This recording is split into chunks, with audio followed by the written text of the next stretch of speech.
Bonjour chers amis. Depuis plusieurs mois, nous avons parcouru le merveilleux livre « La tragédie des siècles » présentant le conflit entre Christ et Satan. Nous avons vu comment cette bataille fait rage depuis que Lucifer a décidé de se rebeller contre son Créateur.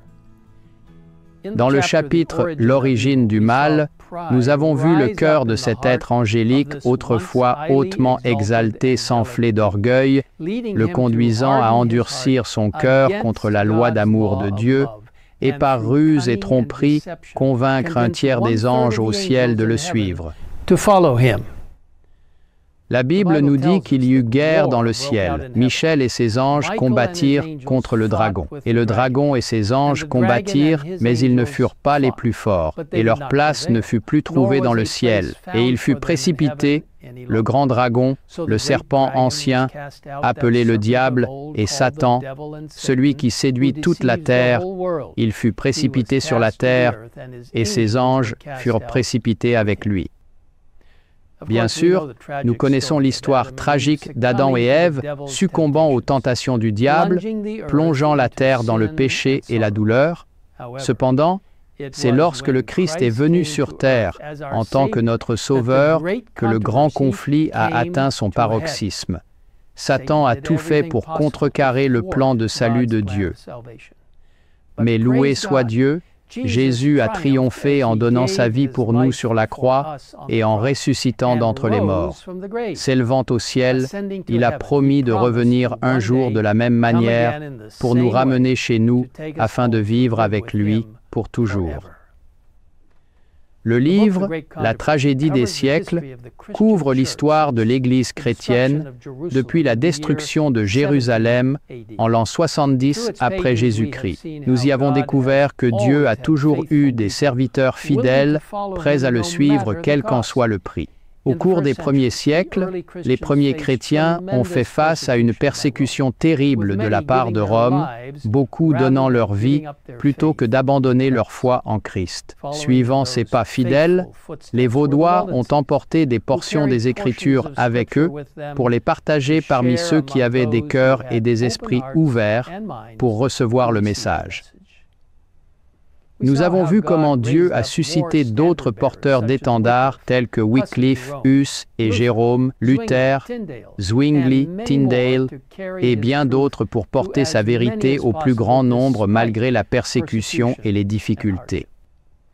Dans le chapitre sur la Révolution française, nous avons vu les terribles conséquences subies par toute une nation après avoir rejeté les messages de miséricorde et de vérité de Dieu. Voyageant plus loin dans l'histoire, nous avons suivi les pèlerins alors qu'ils quittaient l'Europe pour trouver la liberté religieuse dans une nouvelle terre. Ce livre inspiré retrace ensuite les événements d'un grand réveil religieux en se concentrant sur un homme nommé William Miller. Miller, autrefois déiste, fut convaincu de la vérité de la Bible lorsqu'il l'étudia lui-même. Avec seulement l'aide d'une concordance, il parcourut verset par verset, déterminé à ne pas aller plus loin que ce qu'il pouvait comprendre. Arrivant à Daniel 8:14, Miller étudia scrupuleusement la prophétie des 2300 jours, calculant que la fin de cette prophétie devait être très proche. Bien que les calculs de date prophétique de Miller soient corrects, il a supposé à tort que la purification du sanctuaire mentionnée dans ce verset signifiait que le Christ viendrait sur terre pour la purifier à ce moment-là. Après la grande déception du 22 octobre 1844, les premiers croyants adventistes ont continué à étudier leur Bible pour découvrir où ils s'étaient trompés.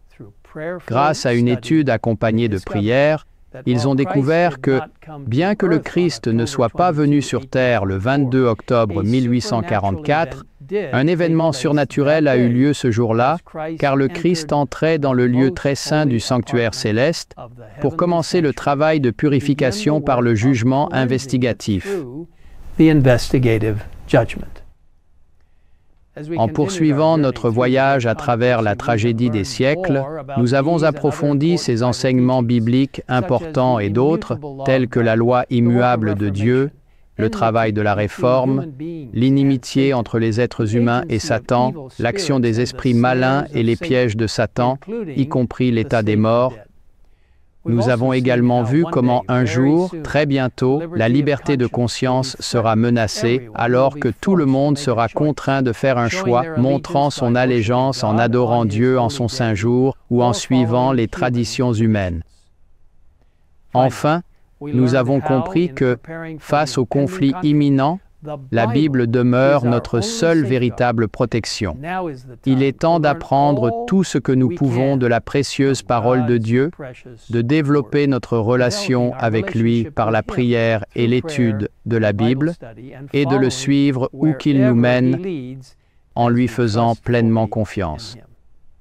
Dans la vidéo de la semaine dernière, nous avons discuté du dernier avertissement à donner dans le monde juste avant la venue de Jésus et du rôle que nous devons jouer dans la transmission de cet avertissement spécial. Chers amis, cela a été un véritable voyage à travers ce livre incroyable et il ne nous reste que 4 chapitres à parcourir.